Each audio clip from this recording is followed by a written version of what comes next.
फिक्र आपकी में हमने आपको बीते दिनों में कांग्रेस के कद्दावर नेता कमलनाथ का वो बयान दिखाया था जिसमें उन्होंने कहा था कि देश में 82% हिंदू हैं, तो ये हिंदू राष्ट्र है।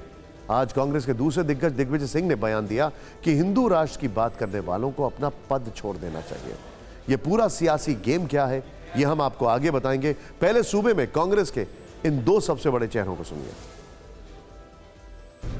ये तो है ही 82% अगर भारत में हिंदू हैं तो हम कहें कि ये हिंदू राष्ट्र है, ये कहने की क्या आवश्यकता? ये तो आंकड़े बताते हैं।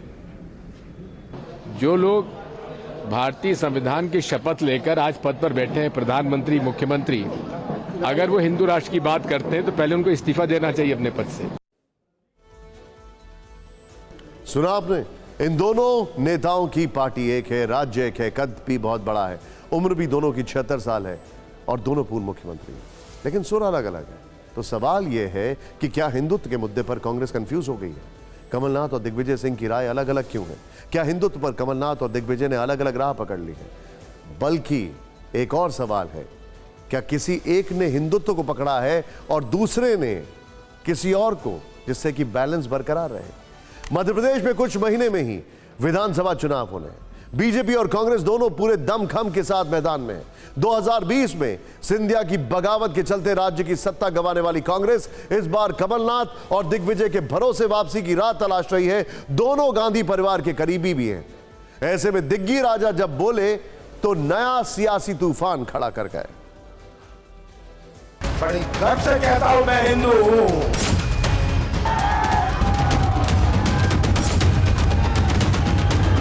जिन चेहरों के सहारे कांग्रेस मध्य प्रदेश के मैदान में जीत का सपना देख रही है, उन्हीं के बयानों ने पार्टी के भीतर खींचतान के संकेत दे दिए।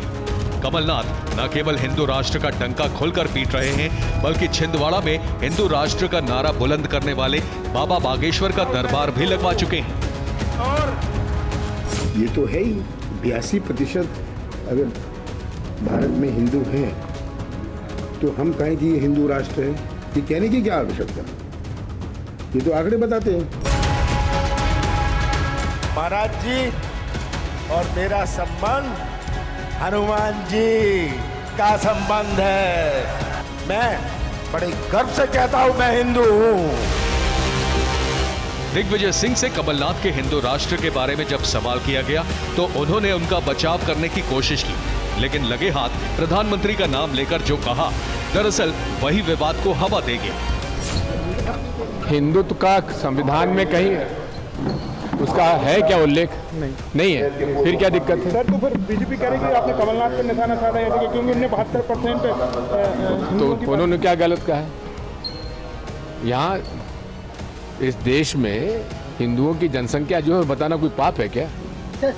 लेकिन भारतीय संविधान के आधार पर ही ये देश चलेगा और जो लोग भारतीय संविधान की शपथ लेकर आज पद पर बैठे हैं, प्रधानमंत्री, मुख्यमंत्री, अगर वो हिंदू राष्ट्र की बात करते हैं तो पहले उनको इस्तीफा देना चाहिए अपने पद से। दिग्विजय के इस बयान ने सत्ता पर काबिज बीजेपी के लिए चारे का काम किया। सीएम शिवराज सिंह और भोपाल की सांसद प्रज्ञा ठाकुर ने इसे कांग्रेस की वोट पॉलिटिक्स करार दिया। ना दिग्विजय सिंह को ना कमलनाथ जी को, इनको ना तो हिंदुत्व से लेना देना है, ना देश से लेना देना है, ना समाज से लेना देना है। ये तो वोटों की फसल काटने के लिए जब जो ठीक समझते हैं वो कहते रहते हैं।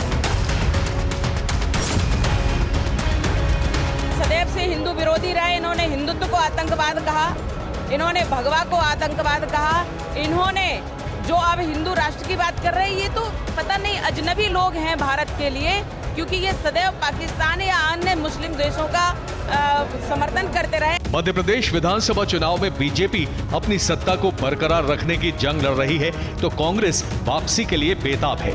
इसके लिए पार्टी ने कमलनाथ के चेहरे को आगे रखा है, तो दिग्विजय सिंह पर्दे के पीछे रहकर सियासी ताना बाना बुन रहे हैं। इससे कांग्रेस की रणनीति का हिस्सा माना जा रहा है।